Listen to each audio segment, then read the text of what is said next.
ఏం జరిగింది అని అంటే సింహాసనములు వేయటం చూచితే ఒక పెద్ద కోర్ట్ సీన్ ఒకటి క్రియేట్ చేయబడుతూ ఉంది. ఆ చేర్చున్నటువంటి దానికి ఏమనంట ఒక సింహాసనము వేయట చూచితిని అన్నాడు. అంటే సింహాసనం ఉంది. తర్వాత మహావృద్ధుడు ఒకడు కూర్చుండెను అన్నాడు. మహావృద్ధుడు అంటే న్యాయాధిపతి ఆ సింహాసనం మీద కూర్చున్నట్లుగా మనం చూస్తా ఉన్నాం. ఎవరి న్యాయాధిపతి, ఎవరు అయి ఉంటాడు ఈ న్యాయాధిపతి అని అంటే ఆ న్యాయాధిపతి మహావృద్ధుడు. ఇంగ్లీష్ బైబిల్లో ఈ విధంగా ట్రాన్స్లేట్ చేశాడు, ద ఏన్షియంట్ ఆఫ్ డేస్ అని అన్నాడు.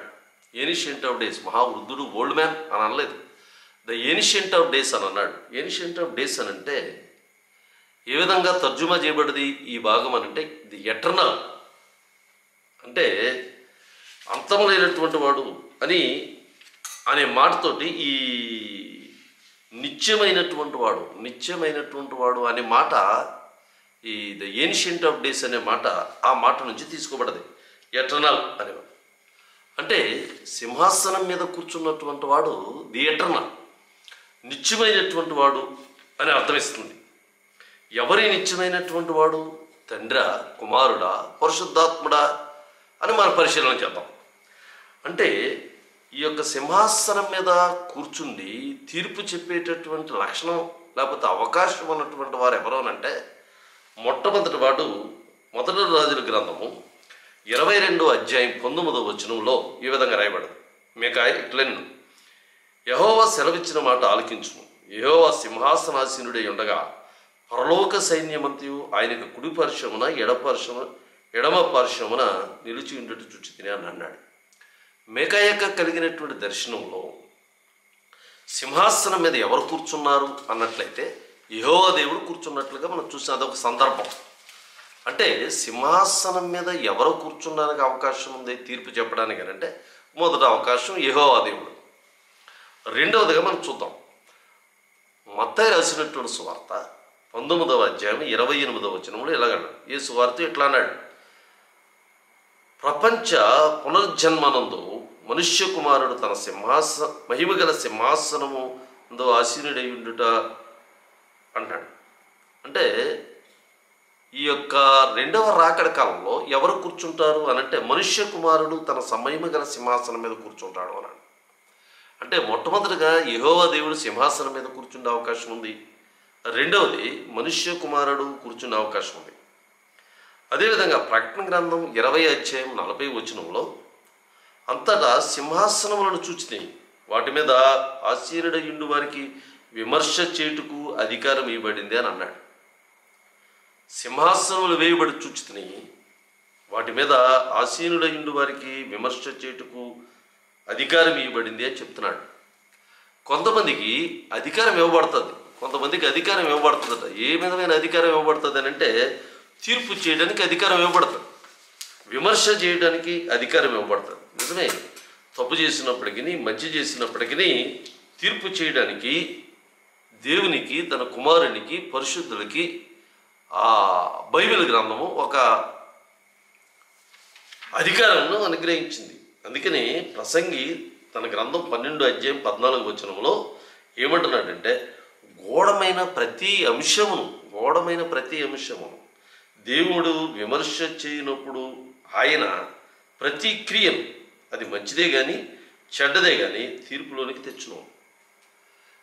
మనము మన యొక్క జీవితంలో మనం ఏమనుకుంటామంటే ఈ జీవిత కాలంలో మనల్ని ఎవడో చూడడం లేదు, మనకి ఏ విధమైనటువంటి శిక్ష అనుభవించడానికి అవకాశం లేదు. ఎందుకంటే మనం ఏమి పాపం చేయటం లేదు, లేకపోతే ఈ యెహోవాక సంబంధమైనటువంటి శిక్షావిధికి లోనే జీవిస్తా ఉన్నాం. అంటే శిక్ష పడేటటువంటి నేరాలు మనం చేయకపోవచ్చు, కానీ దేవుడట మన తలంపులు ఎరిగినటువంటి వాడు. మన ప్రతి క్రియ నిగూఢంగా మన యొక్క జీవితంలో ఉన్నటువంటి ప్రతి విషయాన్ని పరిగణలోకి తీసుకొని ఒక రోజున తీర్పు చెప్పబోతున్నాడు అని బైబిల్ మనతో మాట్లాడుతుంది. ఇక్కడ నేను చెప్పాను కదా, మొట్టమొదటిగా మనం ఆలోచించాల్సింది ఎవరనంటే మహావృద్ధుడు అనంటే ఎటర్నల్, నిత్యమైనటువంటి వాడు ఎవడై ఉంటారు అనంటే ఆ నిత్యమైనటువంటి వాని గురించి కొన్ని మాటలు వ్రాయబడ్డాయి.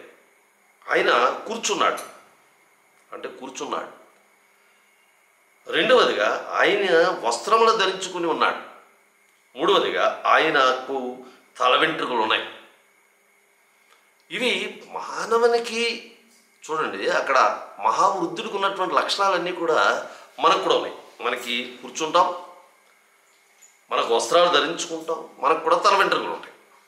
కాకపోతే ఆయన వస్త్రములు, ఆయన తల వెంట్రుకలు ధవలమైనటువంటివి, తెల్లగా ఉన్నవి అని మనం చెప్తా ఉంటాం. బైబిల్ మనకు ఆ మాటలు చెప్తా ఉన్నాం. అంటే దేవుడు మానవునిలాగా ఉంటాడా అన్నది ఒక పెద్ద క్వశ్చన్. ఆకాశంలో మానవుని వలె కూర్చుని ఉన్నాడు.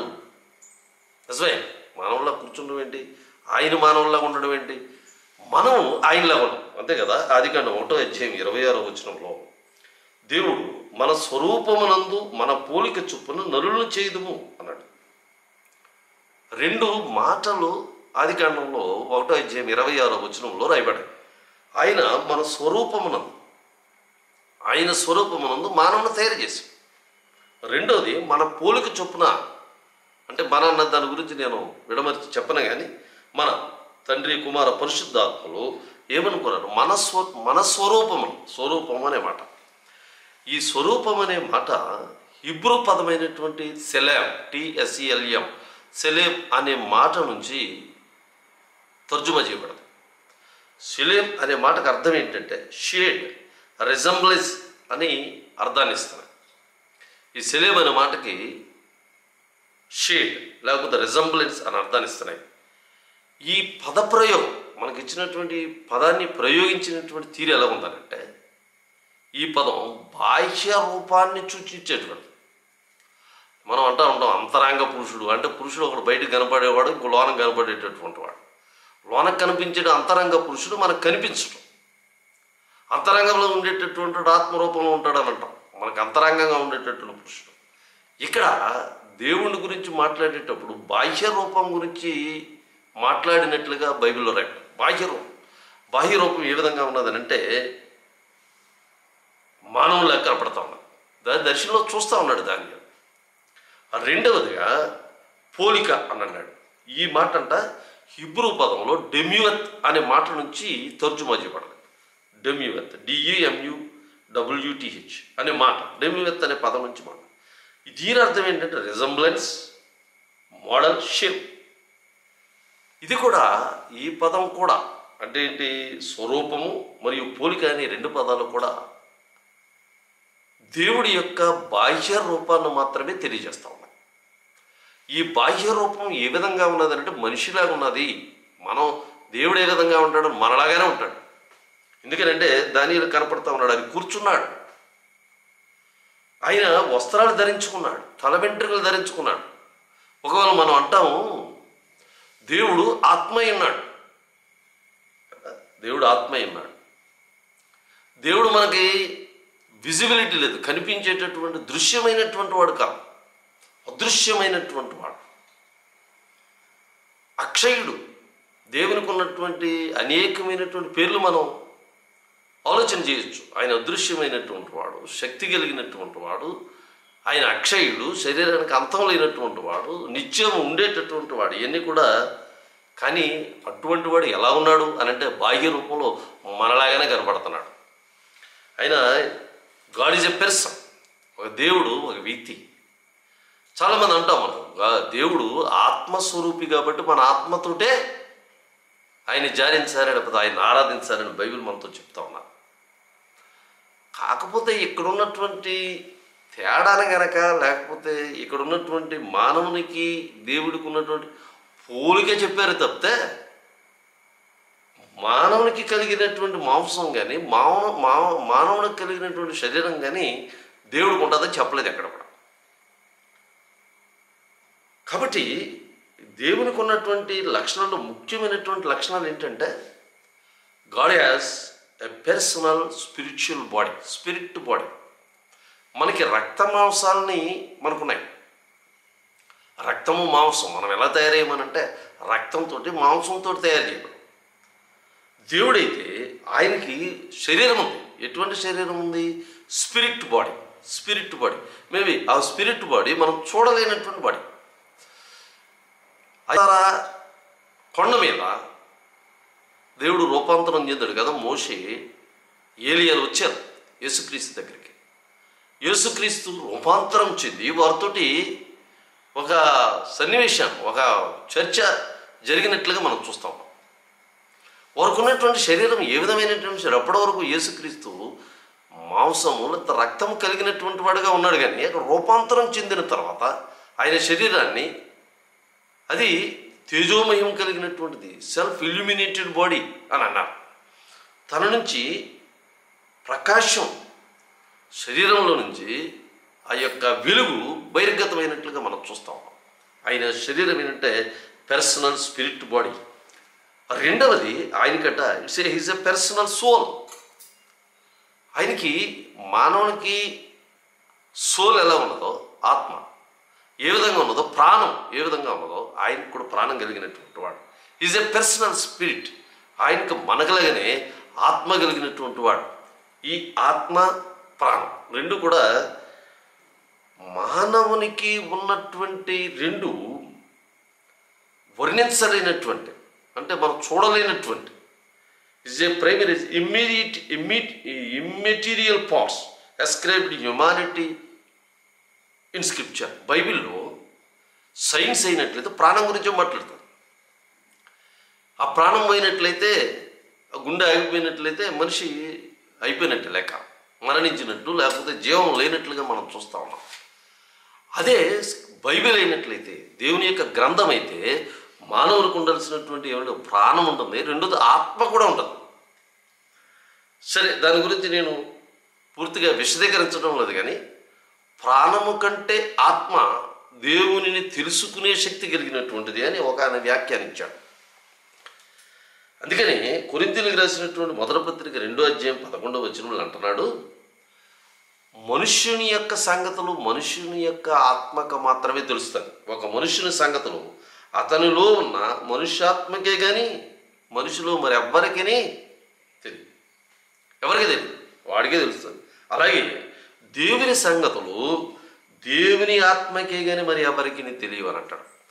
దేవుని యొక్క వాక్యాన్ని మనం అర్థం చేసుకోవాలి, దేవుని యొక్క తలంపులు మనకు అర్థం కావాలంటే ఎలాగంటే దేవుని యొక్క ఆత్మ కలిగి ఉంటేనే దేవుని యొక్క సంగతులు మనకు అర్థమవుతాయి.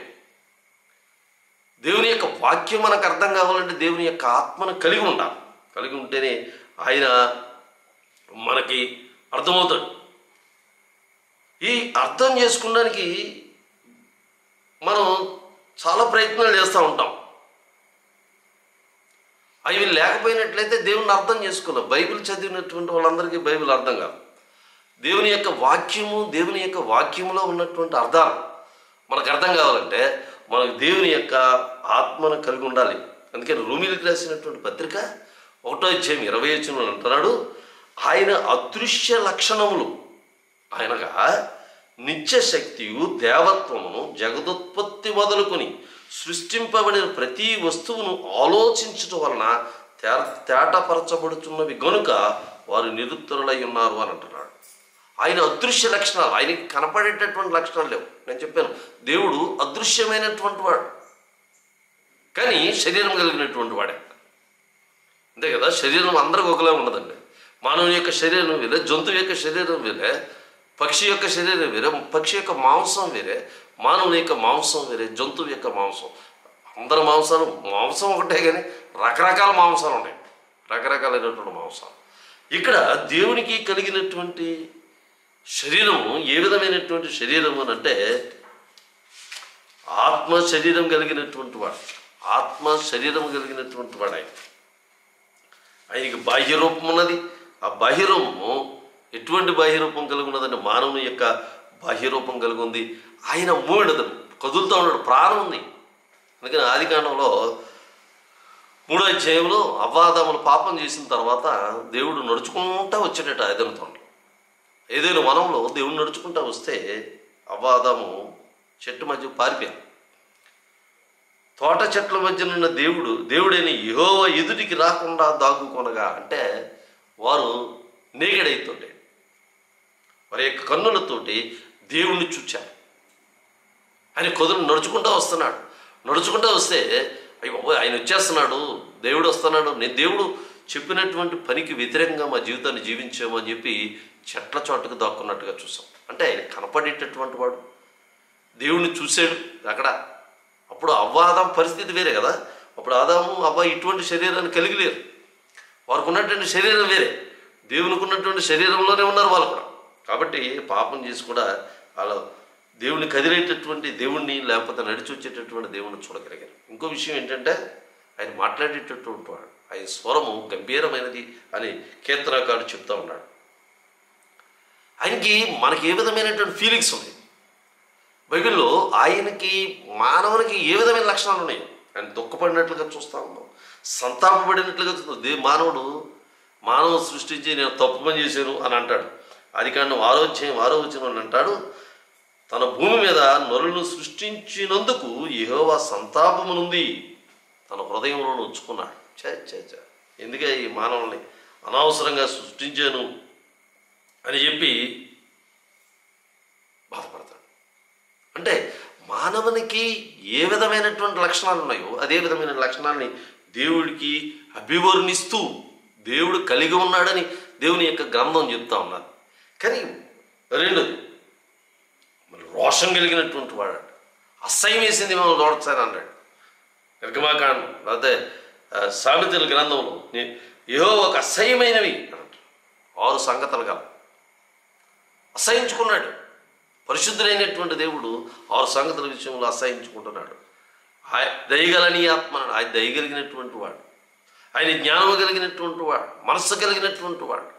ఇలాగా అనేకమైనటువంటి లక్షణాలు, మానవునికి ఏ విధమైన లక్షణాలు ఉన్నాయో అటువంటి లక్షణాలతోటి దేవుణ్ణి ఈ రోజున మనం చూస్తాం. దేవుని యొక్క వాక్యం మనతో మాట్లాడుతుంది. మనందరం తెలుసు, అబ్రాహాముకు కనపడ్డాడు, యాకోబుకు కనపడ్డాడు, అహరోనుకు కనపడ్డాడు, యేషువకు కనపడ్డాడు. ఈ విధంగా దేవుడు అనేక సార్లు అనేక సందర్భాల్లో పాత నిబంధన కాలంలో దేవుడు తన యొక్క దర్శనాన్ని తన యొక్క భక్తులకి మనకు కలిగినట్లుగా చూస్తూ ఉన్నాం. దేవుణ్ణి మానవుని యొక్క రూపంలో చూడొచ్చా, లేకపోతే దేవుణ్ణి మానవునిలాగా మనం ఊహించుకోవచ్చా అని అంటే కొంతమంది ఏం చెప్తారంటే యాంథ్రోపోమార్ఫిజం, ఈ విధంగా రాయడాన్ని యాంథ్రోపోమార్ఫిజం అని అంటాడు. అని అంటే ఏంటంటే యాంథ్రోపోస్ అంటే మనిషి, మార్ఫ్ అంటే ఫామ్, అంటే మనిషికి ఉన్నటువంటి లక్షణాలను దేవుడికి ఆపాదించడము అని ఇక్కడ అర్థాన్ని ఇచ్చేటట్టుగా మనకి బైబిల్లో రాయబడదు. కానీ దేవునికి ఉన్నటువంటి శరీరం ఏంటంటే ఆత్మ శరీరము కలిగినటువంటి వాడు అని చెప్తాం. దానియేలు దర్శనాన్ని చూస్తూ ఉన్నాడు, మహావృద్ధుడు, నిత్యుడైనటువంటి వాడు, ఆయన సింహాసనం మీద కూర్చున్నట్లుగా చూస్తూ ఉన్నాం. నిజమే, ఎందుకు కూర్చున్నాడు అంటారు? మనకి ఆ బైబిల్లోనే ఇంకా చక్కని మాటలు రాయబడి ఎందుకు కూర్చున్నాడు అని దానియేలు చెప్తా ఉన్నాడు. ఆయనకి చాలామంది పరిచారకులు ఉన్నారట. ఆయన పెద్ద సింహాసనం ఉంది అంటే రాజ్యం అయిందే. అక్కడ చాలామంది పరిచారకులు ఉన్నారు, కోట్ల కొలది మనుషులు ఉన్నారు. ఆయన వద్ద నిలిచి తీర్పు తీర్చుటకై గ్రంథములు తెరవబడెను. తీర్పు తీర్చుటకై గ్రంథములు తెరవబడెను. ఎవరికి తీర్పు చెప్తున్నాడు? బైబిల్లో చాలా రకాలైనటువంటి తీర్పులు ఉన్నాయి. నా తర్వాత ఎపిసోడ్లో బైబిల్లో ఉన్నటువంటి తీర్పులన్నింటినీ నేను చెప్పాలని ఆశపడతా ఉన్నాను. కానీ ఇది ఇక్కడ నిజంగానే తీర్పు జరుగుతుందా అంటే తీర్పు జరిగింది. ఎవరికి జరిగింది అని అంటే అప్పటి వరకు ఆ కొమ్ములు పలుకుచున్నటువంటి మహాగర్వపు మాటల నిమిత్తం వారు జంతువును చంపినట్లుగా కనపడరు. ఎవరో గర్వపు మాటలు మాట్లాడుతున్నారు అని అంటే 10 కొమ్ములు కలిగినటువంటి జంతువు, ఆ 10 కొమ్ములు కలిగినటువంటి జంతువుని చంపినట్లుగా చంపి ఆ కళేబరాన్ని ఎక్కడ పడేశారట? అగ్నిలో పడవేసినట్లుగా కనిపిస్తా ఉన్నాం. ఈ అగ్ని ఎక్కడి నుంచి వచ్చింది అని అంటే మళ్ళీ 9వ వచనంలోకి వెళ్ళినట్లయితే ఆయన సింహాసనము నుండి అగ్ని ప్రవహిస్తున్నట్లుగా చెప్తా ఉన్నాం. ఆయన సింహాసనము అగ్ని జ్వాలల వలె మండుచుండెను, దాని చక్రములు అగ్ని వలె ఉండు, అవి కదిలేటటువంటివి. ఆ చక్రాలాగా కదులుతూ ఉన్నది, దాంట్లో అగ్ని ఉంది. అగ్ని దేనికి సూచిస్తుంది అని అంటే పరిశుద్ధతను సూచిస్తూ ఉన్నాం. ఆయన పరిశుద్ధుడు, పరిశుద్ధమైనటువంటి దేవుడు. అపరిశుద్ధతని ఎట్టి పరిస్థితుల్లోనూ సహించేటటువంటి దేవుడు కాదు. ఆయన పరిశుద్ధుడైనటువంటి దేవుడు.